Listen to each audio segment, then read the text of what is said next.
Welcome to this episode of the People Dividend Podcast. I'm your host, Mike Horne, and I am thrilled to have in our virtual studio today Heather Jerahian.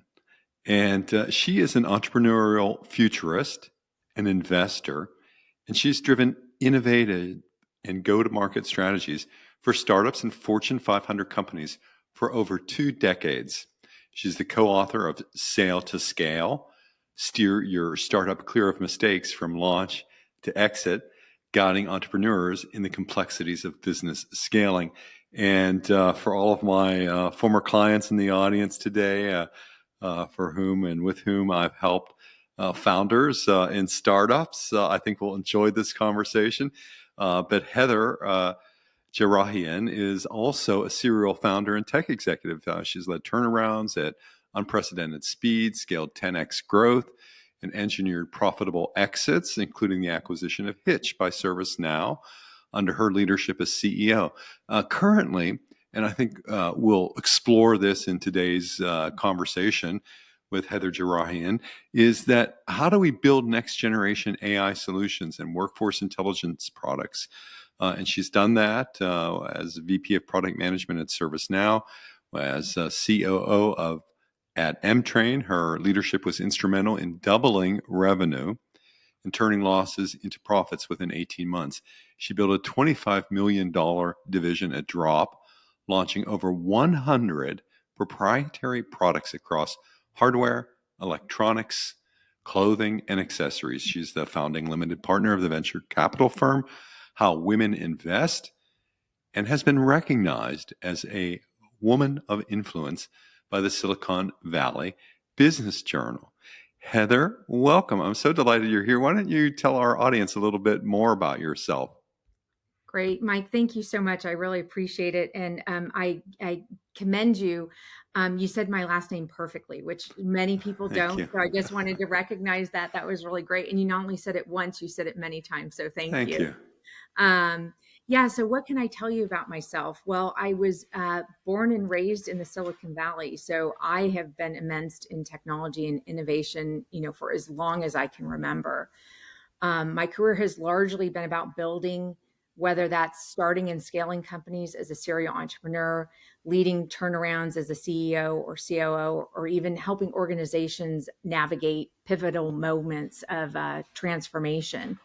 As you mentioned in my sharing about me, I was most recently the CEO of Hitch, which was a platform focused on skills, intelligence, and workforce development.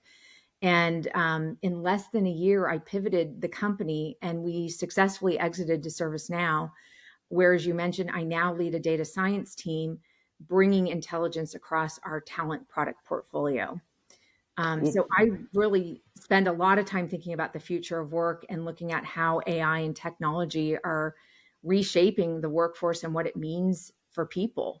So I'm so interested in exploring these topics with you, both in terms of the future of work and in terms of AI and all of the work that you're leading in those areas. Yeah. As I think about the future of work, every year the professor at the Wharton School at the University of Pennsylvania, the expert in human resources, writes an article.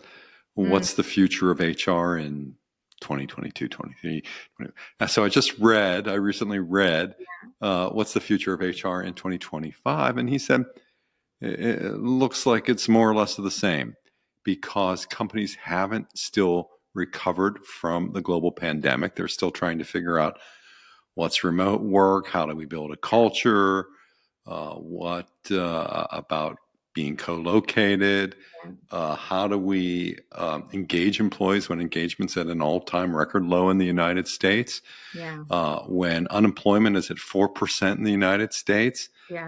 These are all some of the things. So maybe, the future of HR, at least this year, looks like a lot of the same issues we've been coping with and struggling with. And I know in my work in artificial intelligence and human resources, I just had a chapter coming out in an academic book on that topic, and have did about 3 presentations at the Society for Human Resources Management and at the Global Biomanufacturing Conference. relative to artificial intelligence and human resources. So these are areas I'm so looking forward to exploring with you, given your leadership in that area. Yeah. And one of the ways that I know that you're a successful executive is by the way that you prepared for our discussion today. It's so great to have a pre-meeting with a guest among our many illustrious and busy guests leading companies to look at the level of preparation. So a lot of where we're going to focus for our audience today, and thank you everyone, for being part of this conversation with a Silicon Valley executive. And we're going to talk a lot about authenticity, and we're going to talk about some of the benefits from authentic behavior. A lot of the concepts rising from my first book, Integrity by Design, Working and Living Authentically. How do we bring more of who we are to what we do? And I would just like to, given your career being in Silicon Valley, tell me a little bit about authenticity. Yeah. Well, authenticity is such an important word to me. And it's really about being open, honest, and transparent, and not just in what you say, but how you show up. It's about being genuine, leading with integrity, staying grounded in your values, even when the pressure is high. And, I also think about authenticity as being trustworthy. So not just, again, in the sense of keeping your word, but in the sense that people can trust who you are in different situations. So, at its core, authenticity is really about a congruency between your words, your actions, and your input and your impact is really kind of the way I think about authenticity. We are kindred spirits. That's I use the words almost interchangeably at times. Congruency, authenticity, making sure that your words and your actions, and even better, your behaviors all align. And when people find that sense of alignment, I think they generally find a certain happiness. I don't mean the kind of happiness that comes with having a new boyfriend or girlfriend or birth of a baby, but some sort of happiness. And what the social science research is pretty clear on is that we enjoy working around other happy people. And I think all of our HR leaders in the audience will know that. I mean, you have fewer employee relations issues when you got happier people around. So, and so how did you navigate that though, as an executive? I mean, that's, it's one thing to say, here's an example. It used to be a stat that the most commonly cited value in big organizations was integrity, and a lot of times didn't mean anything. But tell me, what are the benefits that you experienced from bringing what's so important to you to everything that you've led, including this, phenomenal sale to ServiceNow? Yeah. Well, it's such a great question. And it can be hard to lead people, right? And in a large organization. But, one thing I know for myself is that, authenticity is really a foundation for trust. And when people feel that they can be themselves, and I say be themselves without like fear of judgment or ridicule, like communication becomes more open, collaboration really deepens, and, things like innovation thrive. And what I've seen in organizations, one of the biggest challenges is psychological safety. If people don't feel safe to express ideas, challenge the status quo, or even admit that they don't know something, the organization suffers.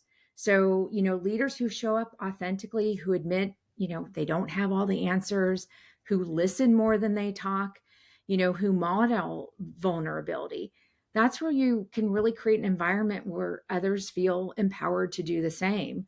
And, also when I think about authentic leadership, it really reduces friction, because when people trust each other, they're spending less energy second guessing people's motives or taking up, all that unnecessary headspace. And, they're spending more time focusing on outcomes. And so really, to me, authenticity isn't just like a nice to have. It's really a business imperative when you think about it. Yes, so true. Bill George, the former CEO of Medtronic turned Harvard professor, talks about it in terms of the true north. And as you think about authentic behavior, I think it's so Um, I'm wondering how you feel about it, because I know you have this experience in startups, Mm-hmm. that one of the trends in HR in 2025, back to the, Yeah. back to the past, is the erosion of middle management Mm-hmm. continues.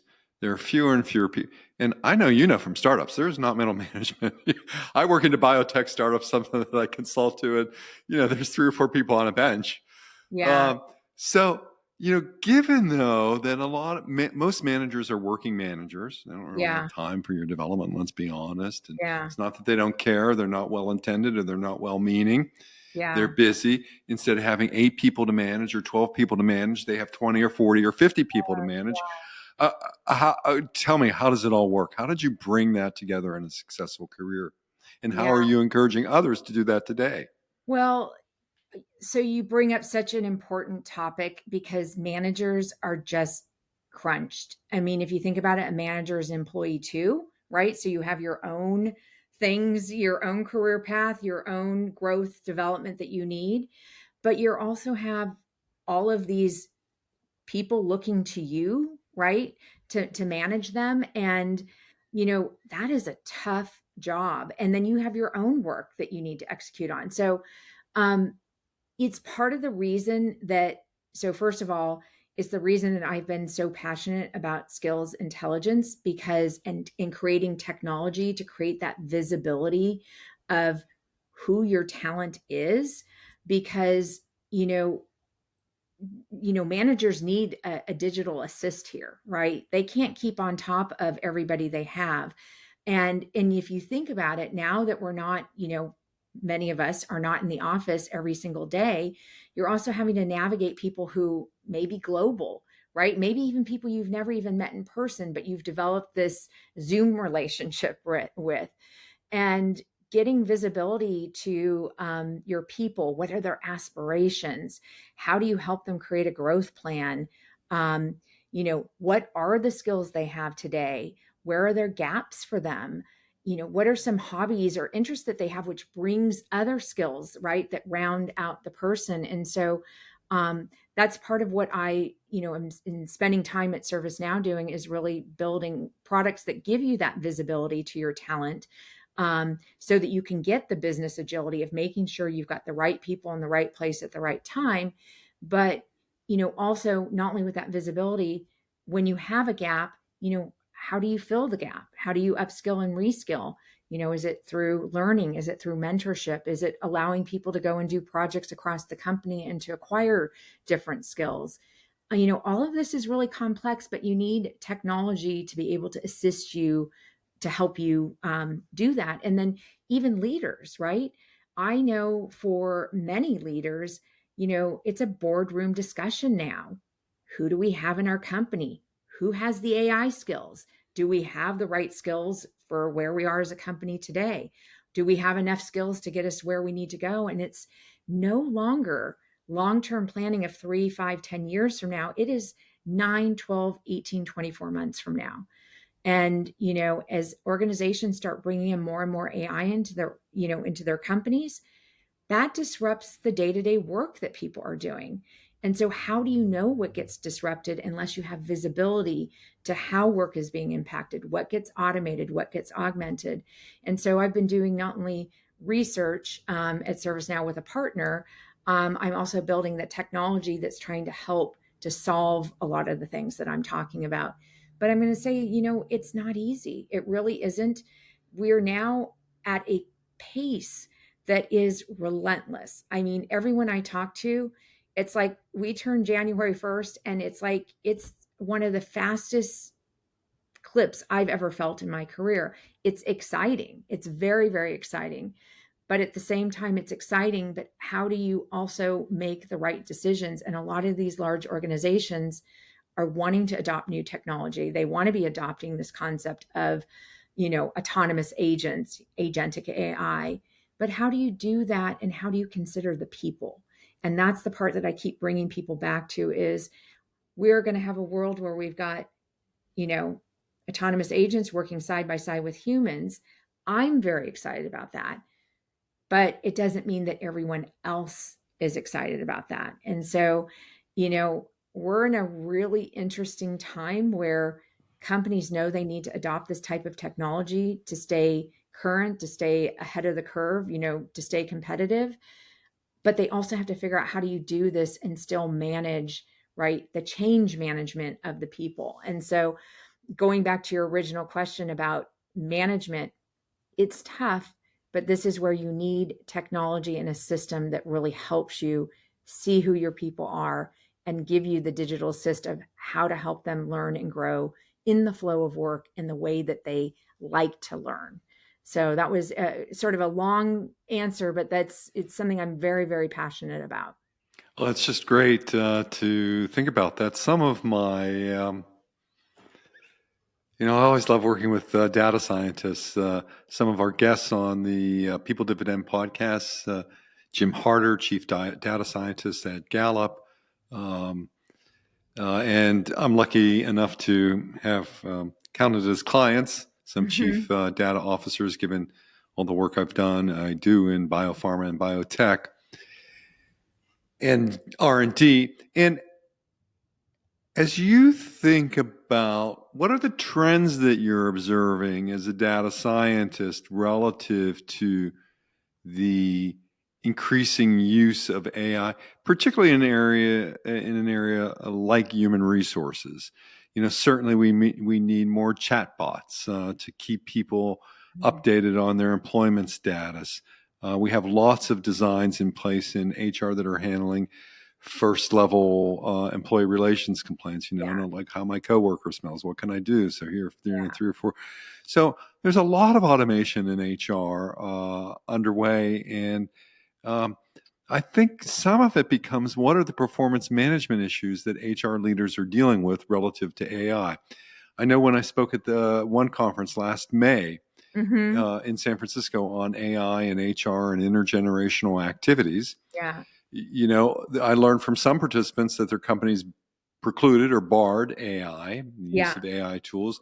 Some, were fully open about it and embracing it, and others were, not looking. No, don't tell, don't ask. Right? Do it at home and just copy and paste it and bring it to work.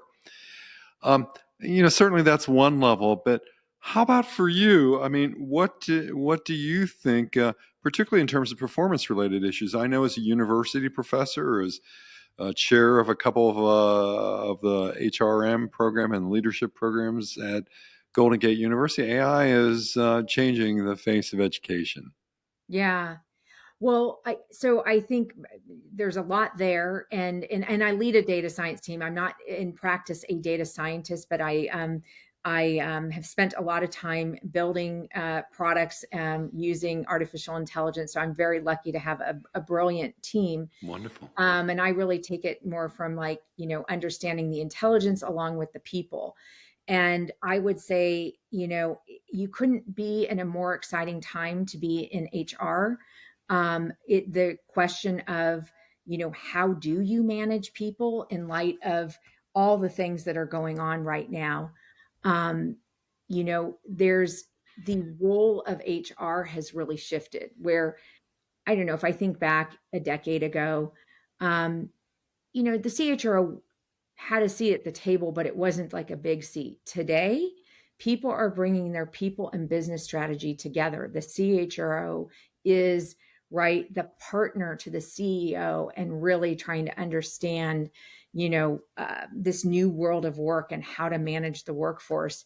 They're a trusted colleague to the rest of the C-suite. When you think about, again, adopting AI in your organization, the adoption of AI impacts people, right? So again, HR is very much at the center of those discussions, along right side the CIO and others as the technology gets adopted. But HR is in there. And I will say, even at my own company at ServiceNow, our chief people officer is now not only the chief people officer, but the AI enablement officer. So she's really charged with making sure that not only are we adopting AI, we build AI. I mean, ServiceNow is we're one platform, one architecture, one data model. We have been out in the market for well over a year with a generative AI product, Now Assist, which many organizations are using in HR to help, deflect cases, and using it in, a situation where an employee can ask questions, in a conversational interface and natural language, and makes it really easy. But we also have created the technology where it also knows when not to answer a question with a sensitivity detection, right? Because in HR, you have a lot of regulations, sensitive topics, compliance, all kinds of things. So if someone were to ask something around an employee relations question, our system knows and says, hey, Mike, I'm just a bot. This topic requires a human, and let me get a human who can help you. So it's gotten very, very complex for HR leaders, to understand, how do we adopt AI? How can we trust, right, that the access to systems is appropriate? Because a lot of what needs to be done is getting information for employees, and how do you have AI have access to certain systems and information, but you have the right processes and protocols in place. I'm spending a lot of time thinking about, responsible ethical AI and data governance. So these are all things that, we as a company care about. But as I'm building products for the HR community, I am really thinking about, because, right, our models can provide recommendations, right? Here's an employee who has skills, who's a good match for this, mentor relation. Here's a good, employee who's a good match for this internal role. Anytime you're making recommendations, you have to have like explainability of your models, and how is it making those recommendations when you think about talent acquisition and candidates. So there's all kinds of important things that need to be thought through, from, an HR, and like I said, being responsible in how are we using AI to help automate a lot of these processes. But we also need to be thinking about the human, and in making sure that we're doing things responsibly. And certainly, what crosses my mind in all of this is that I just think about Workday, one of the big people software companies, in terms of managing and leading HR operations and integrations with all kinds of other systems. Recently announced a layoff, and I know every one of these numbers is important, so I hate to give this range, but a layoff of 1,400 to 1,700 people as a result of, the increasing automation that's present in human resources, which I think, reshapes our analytics. I was one of the first people analytics leaders in the pharmaceutical industry, in one of the big companies, trying to, work through predictive analytics about employees. And but that really was in a different way that we were trying to understand and use our data. What do you think? I mean, what's underneath all of this? I mean, when you hear, and not that you know anything specific about Workday, but what's underneath all of this? Yeah, I saw that announcement, and I can't comment on their specific situation. And neither would I. And I have people in the audience who are from Workday, and I haven't talked with you yet. So no, in a great company, and a great company. So first of all, I think companies are having to make a lot of hard decisions right now. But I'll speak from my perspective of the way I am looking at, AI, and I see it as an enabler, right? But I also see it as it allowing humans to do what we do best, and let's let the machines do what it does best in taking on the mundane, repetitive tasks. But as time gets freed up, one of the things that organizations need to be thinking about is, what are the transferable skills that people have? So where do you maybe have people sitting in your organization where a role is decreasing in demand? And what transferable skills do they have that maybe map to a high demand role? So like in our ServiceNow ecosystem, I give the example of an account management specialist decreasing in demand. but they're in the 85th percentile match for a technical project manager, which is very, very high demand. And when we sort of looked at the breakdown of the skills, 29%, it was a 1-for-1 match. The ones in the middle, 51%, were really skills that were more human skills that can be learned on the job.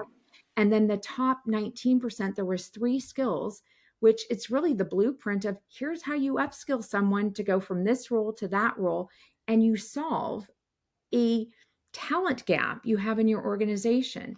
So I think this is why it goes back to talent visibility is so important, because often I know when a lot of companies do layoffs, you're doing layoffs because of many reasons, but often it's, we need to take cost out, but you're not thinking about what are the skills that just walked out of my organization. And a lot of times what you don't realize is you had some very valuable people with some valuable skills that walked out of the organization.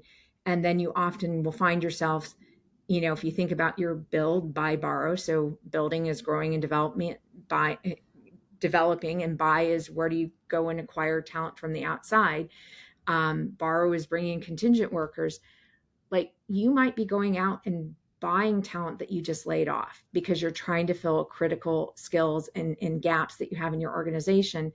But if you can get that visibility before you make those kinds of decisions, you actually can really take the talent you have and put them towards more high priority work, more meaningful work. And so I think this is, again, I can't comment on the reason or why specifically. I know they were saying AI and capacity gains. That's certainly true. But the way I'm looking at this is there are shortages, talent shortages. And we know from research that I've done, even after the next few years, even with all the impacts of AI in the US, we still have a 1 million person gap that we need a shortage in our country. And there are other countries that have shortages. And the way to fill those is to figuring out like, how do you reskill, upskill?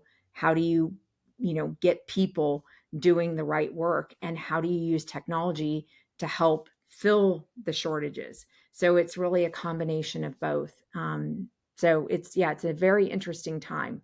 Well, thank you. I mean, it's a great exposition and illustration and of why talent visibility is so critical today.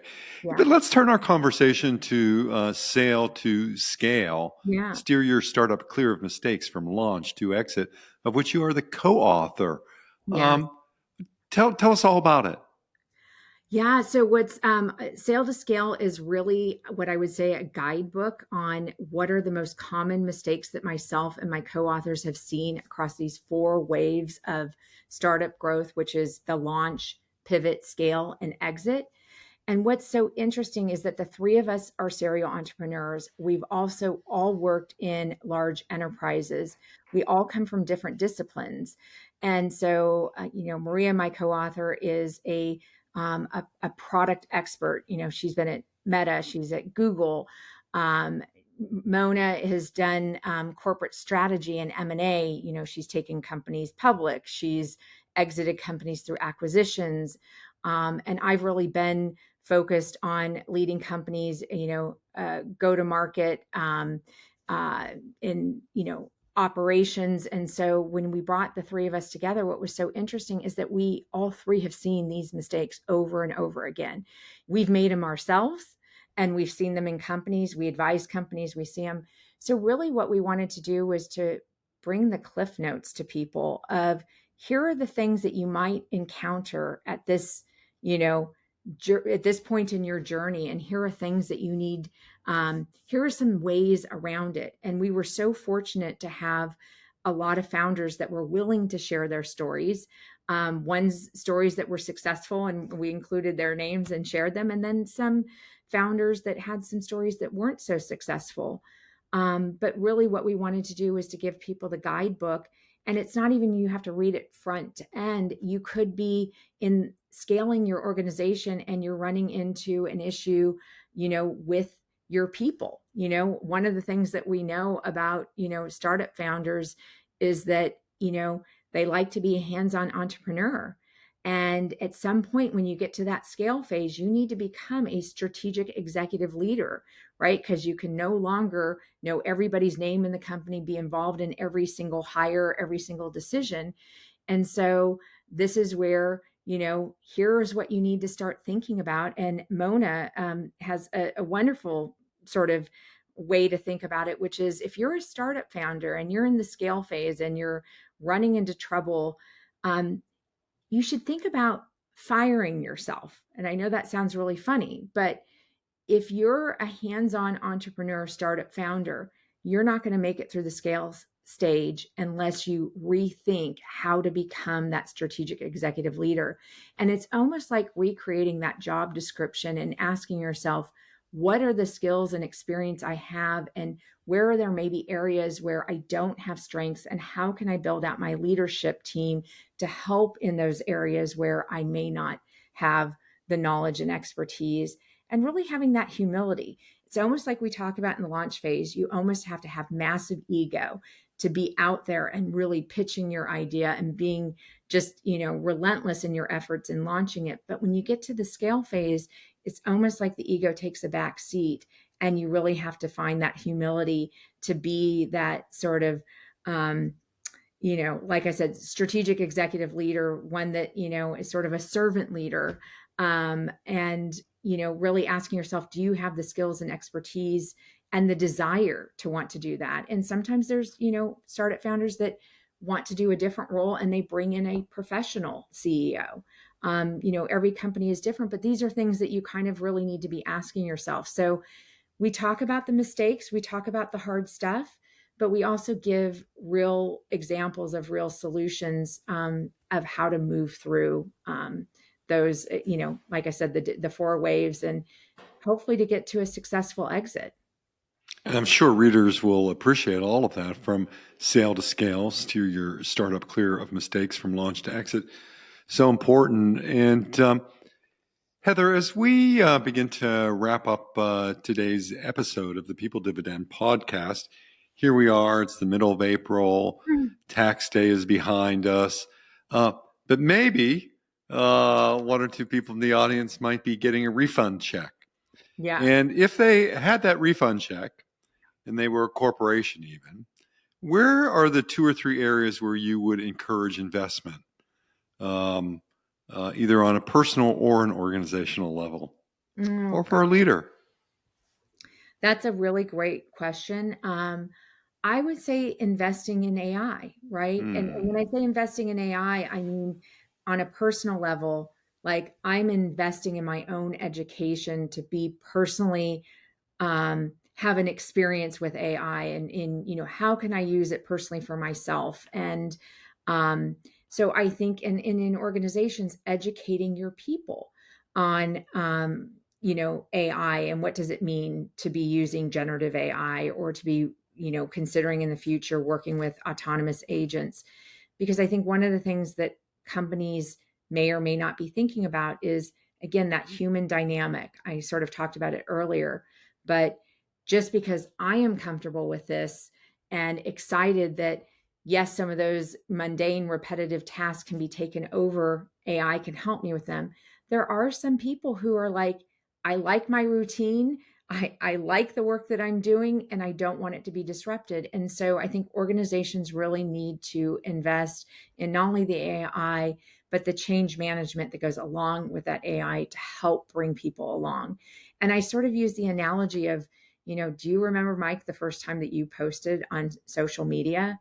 I mean, I remember it vividly because I remember hitting the button like post, and I remember that feeling of like, oh my goodness, I feel so vulnerable. I feel so exposed. Like this is like, it felt really uncomfortable. And now we post like it's no big deal. It's the same as when we learned to drive a car. It was so scary in the beginning, and particularly merging onto the freeway. Remember that? I remember doing it practically with my eyes closed and being like, okay, I'm on the freeway. Like, okay, this was the scariest thing I've ever done. Now we merge on the freeway. It's not a big deal. but you got to bring people along. You can't just force this on people. So I would say investing in those areas. And then on the, just, sorry, you asked me for one and now I'm giving you several. No, it's great. The idea of responsible, ethical AI and data governance cannot be underscored how important that is, because there's, a lot happening with different companies, different technologies. We really have to know, how are we going to manage this and manage this appropriately so that we're keeping everyone safe. Everything is done ethically. So those are the places where I think I would invest, on a personal level and then on a corporate level. Well, thank you so much, Heather Jerahian. It's been a pleasure, and I really appreciate all of the work that you're doing at ServiceNow, all of the thought leadership in the areas of AI and human resources. And if our listeners wanted to find out more about you, we'll have it all in the show notes too. But tell them, how do they get in touch with you? What's the best way? Sure. So I'm on LinkedIn. It's Heather Jerahian. You can find me very easily on LinkedIn. I'm on X at Jerrehian. Also the website, Sail to Scale, like sailboat, Sail to Scale. And if you're interested in the book, it is on Amazon, and proud to say we're an international bestseller. So I feel very proud of that for myself, my co-authors, and also all of the amazing founders that shared their stories with us. So, yeah, that's where people can find me, and always love to hear from people. Oh, that's great. And while you're out picking up Heather's book, don't forget my new book, The People Dividend, Leadership Strategies for Unlocking Potential. Pick up both, leave us reviews on Amazon. And don't forget, I really appreciate all the faithful in the audience. Leave us a like wherever you listen, or if you're watching on YouTube, leave us a like. It's great. And Heather, once again, thank you so much. I've enjoyed meeting you and helped to spread the word about your work and Sail to Scale and all of the great initiatives that you have underway. So thank you, Heather. Mike, thank you so much. It was a great conversation. Really appreciate it. And until the next episode of The People Dividend, stay well.